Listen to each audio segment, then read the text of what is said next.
Greetings, Dragon Ball fans, and welcome to part 6 of Chandler Kinney's suggested What If Grandpa Gohan Got Through to Goku, where the old fogey challenged the feisty little fiend to a match, and inadvertently gave the boy a reason as to why his parents had cast him out into the void. Previously, Kakarot became a student of who he now calls Master Gohan, and has spent so long living by that old man's ideals that his own sense of honor and that almighty Saiyan pride has been bent to a slightly new path. He is neither the cold-blooded killer most Saiyans aspire to be, nor entirely a happy-go-lucky, supremely innocent little wrecking ball. Here he is somewhere in between. Well, still a wrecking ball, though.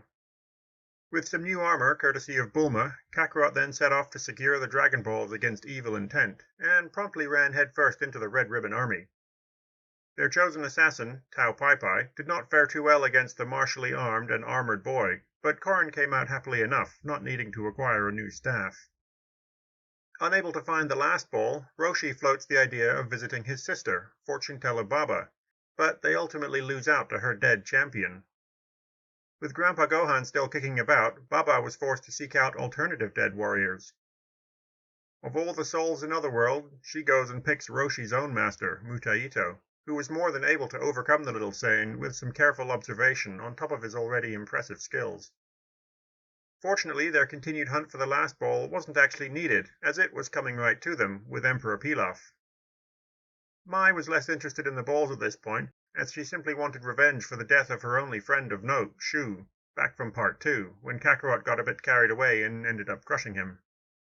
Baba then had some cryptic warnings for them when Master Gohan attempted to use up the wish on asking for Kakarot to finally meet his family, and they mull that over while dining on Mutaito's wish for the greatest banquet ever.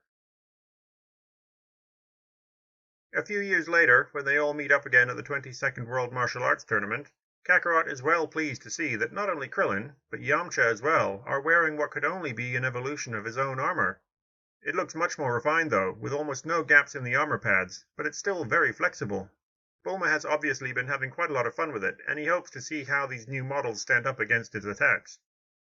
That hope is dashed, however, when an official approaches them and says that unfortunately this body armor stuff is against the rules. They hadn't realized it was armor last time, so unless it's a cloth gi, well, sorry, but, that's not really fair. Fortunately, Roshi had anticipated this, and so they head off to the change room to disrobe. Kakarot is most impressed when he goes to investigate what improvements Bulma has made to the now discarded jumpsuits. Maxing out the weight setting, which promptly crushes the bench they were left on, doesn't make the armor bulky, and it's more than twice as heavy as his own. Oh boy, if they've been training at this level... Ooh, he can hardly contain his excitement. The matchups are again slightly different. The first round is still Yamcha facing down the imposing Tien.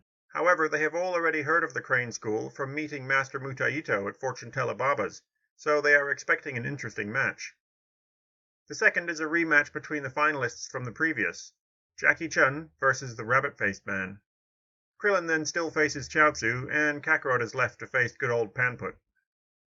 Fortunately for the Wolfman, the moon is still around, tides are still a thing, there isn't a strangely ignored disk of expanding debris in orbit, and Earth is not being pelted by an almost endless stream of shooting stars and meteor strikes as chunks of the moon make their way inward. Oh yeah, and any nocturnal animals that rely on moonlight for hunting or mating rituals and whatnot are all doing just fine, thank you very much. Wolfman, for one, is happily chasing his now very much proverbial tail. Tien versus Yamcha plays out quite differently, with Yamcha putting up a much better fight.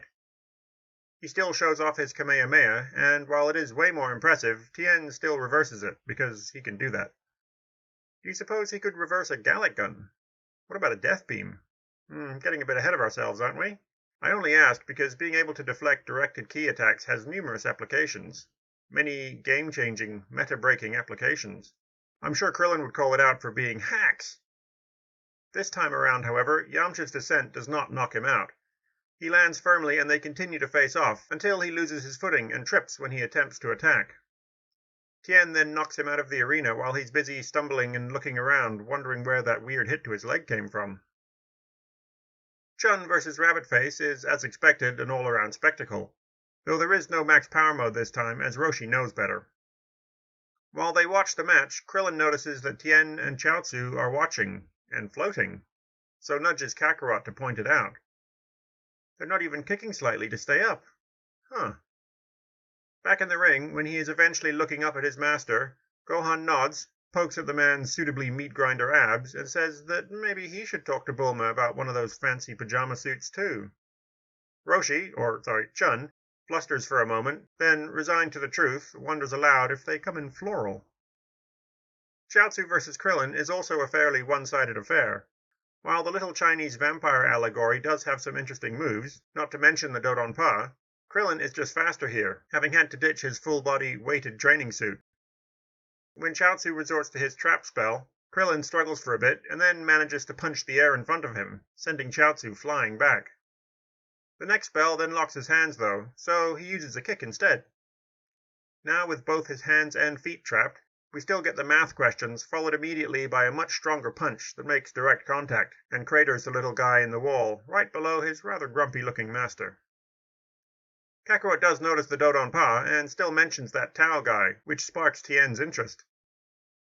Hearing that it was this boy who apparently did his idol, not to mention his master's brother in, Tien storms off to consult with that master. Panput vs. Kakarot plays out similarly to normal, as the boy just bats the man aside, desperate to get to his next opponent, Krillin.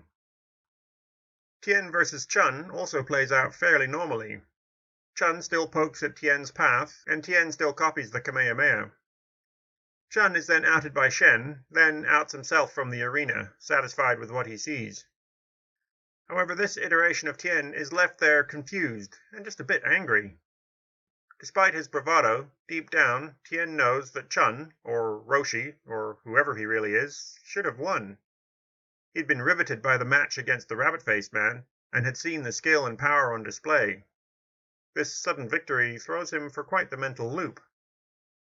Kakarot vs. Krillin is another all-around spectacle. While Kakarot has much more practice with ki projection, Krillin has been a quick study, and they go at it relentlessly, knocking each other around the ring. When Tien finally gets back from confronting Roshi, he is as impressed with their match as he was with Roshi versus the rabbit. Unfortunately, Krillin, Yamcha, and even Roshi himself have not been making great use of the suit's weight, while Kakarot has been, almost exclusively. Krillin still goes for the tail, but Kakarot is ready for it, and keeps that little secret out of his friend's hands. Eventually, Kakarot does have to make use of some of that so-called battle strength in order to pull a deciding move, and Krillin finds himself in the wall, right next to the dent he left Chiaotzu in. Stepping up to face Kakarot, Tien has no interest in the boy's normal fighting level. He's seen that momentary shift versus Krillin, so demands the full power from the get-go. Chun, had thrown his fight, so Tien is desperate to prove himself, despite, or perhaps because of Roshi's words, still bouncing around inside his head. Master Shen, however, has no interest in the rules, so prompts Chiaotzu into using his usual tricks. But Kakarot has seen and felt all of this before. He had seen Krillin being held up by it, and he had seen Yamcha lose his footing, and also recalls Colonel, what was that guy's name? The one who tried to take their Dragonball when they were inside that robot pirate cave? Whatever, it's your run-of-the-mill telekinetic trap, nothing new. Well, except for the fact that he can't see Tien using any casting motions. That Chiaotzu guy, though, is clearly doing something, just like he was versus Krillin. Kakarot calls Tien out on getting help, and after recovering from the shock, Tien of course demands that Chiaotzu stop it, despite Master Shen's objections. "So what about your match with Yamcha?" Kakarot asks. "What do you mean?" Tien replies indignantly. "To think he would be so dishonorable. That's not him." "You, or he, cheated too," Kakarot says. "What? No, he fell over," Tien says before rounding on his little friends. "Chiaotzu! Did you?" he demands. The downcast look on the little man's face is telling enough, as is the crane hermit's screeching and leaping into the ring to do the deed himself. When Roshi moves in to give his old rival a Kamehameha, Kakarot motions for him not to. He steps up next to Tien, and they both face down Shen's impending Dodonpa. "Can you do that reflective thing again?" Kakarot asks. "What?" "That thing you did to Yamcha's Kamehameha." "Oh, no, it's much too focused an attack," Tien pauses. "At least, I've never tried." After another pause, he calls out to his master to stop this, that he'll beat him properly. But Shen doesn't care. He wants to end the boy that hurt his brother so badly. No one gets to hurt Tao but him. It's a brotherly rival thing. Kakarot smiles up at Tien's worried look and says that he'll help, and the beam comes at them. Tien tenses, and Kakarot mimics his every movement, both physical and ki, as the thin beam of purple light strikes at Kakarot, and stops, quivering about a meter from them, before flying back the way it came, into and through Shen's chest. Tien is stuck for a moment, staring down at his dying master. Eventually, he turns and walks away, and is about to step off to forfeit the match, when Kakarot calls after him. "Don't let his honor, or lack of, define yours, Tien," Kakarot says, and assumes a ready pose. Tien turns back, and they stare at each other for a moment, until he smiles, and says, "Okay then, let's see who's the stronger fighter." Kakarot, of course, smiles ear to ear, as Tien also readies himself. 10 absolutely exhausting minutes later, Tien still resorts to the Kikoho, and is suitably shocked to see that Kakarot has just jumped up out of the way. However, as they fall back down, Kakarot just smiles broadly at him, before doing that whole reverse Kamehameha thing. After using Headbutt, to great effect, Tien plummets to the ground, almost unconscious.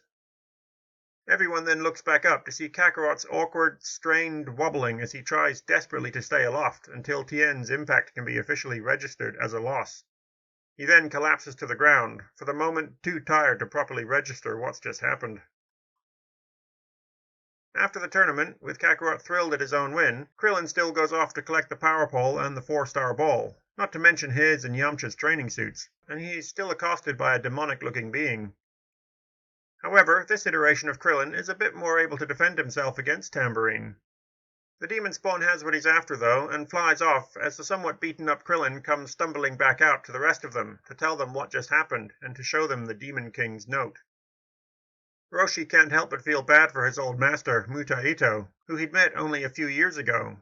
But fortunately this time, Kakarot is not incensed by Krillin's death, so doesn't rush off on his own. He does, however, ask Krillin if he can take his new armor for when he does go up against the demon creature, but Bulma says to hold up. She has the newest version specifically for him on hand, and after some digging through capsules, she finds the right one. It even has that new car smell. But will it chafe at high weight? Oh, no, there's none of that archaic hoi-poi expansion tech this time. This version uses something she'd pulled from his pod to generate tiny gravity fields. Neat, huh? Kakarot isn't sure what she means, but he does know that gravity makes things feel heavy, so it sounds like it'll do the job, and he thanks her as he starts to change into it, right there in front of everyone. Tien has been watching all of this from the sidelines and decides to join them.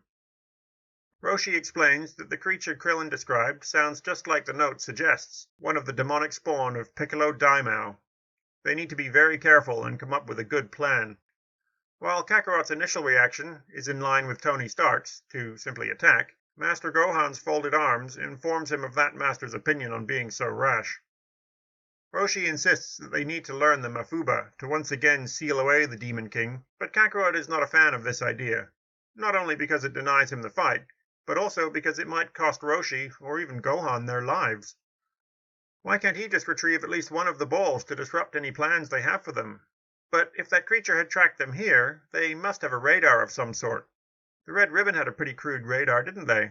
But who else could track the things that well? Pilaf, a voice says from behind them. They all turn to see Mai, leaning up against the wall, having also been listening to their conversation. So that's how Pilaf had found them at Baba's. Yep, a radar wasn't all they had. They'd been listening to everything, because a satellite in space can somehow hear things? Oh, lip reading. Yeah, sure, let's go with that.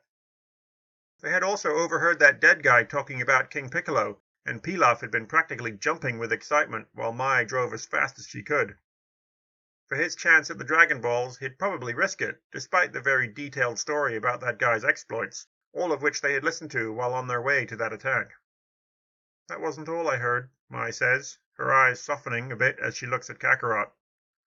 I only came here to thank you for at least trying to bring him back.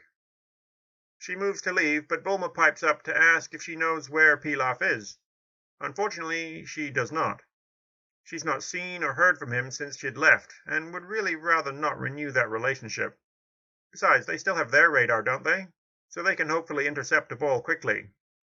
But how to keep them from just being found again, and just as quickly? Well, Mai has an idea about that, too.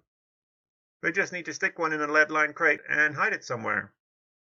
With that plan in mind, they decide to split up. Kakarot will take his flyer and find at least one ball, then put it in a box and bury it somewhere. The others will then try to learn the Mafuba, just in case no one can beat Piccolo in a straight-up fight. And so, as Kakarot searches his old clothing for his flyer's capsule, we will bring Part 6 to a close. Will Kakarot be able to locate a ball in time to thwart this evil King Piccolo's plans, or will Kami's other half still get his wish? How will Krillin factor in, since he hadn't died to Tambourine's attack? Will Roshi and Gohan manage to master the Mafuba before King Piccolo's reign of terror gets too out of control? Find out next time on Dragonball. What if Grandpa Gohan got through to Goku?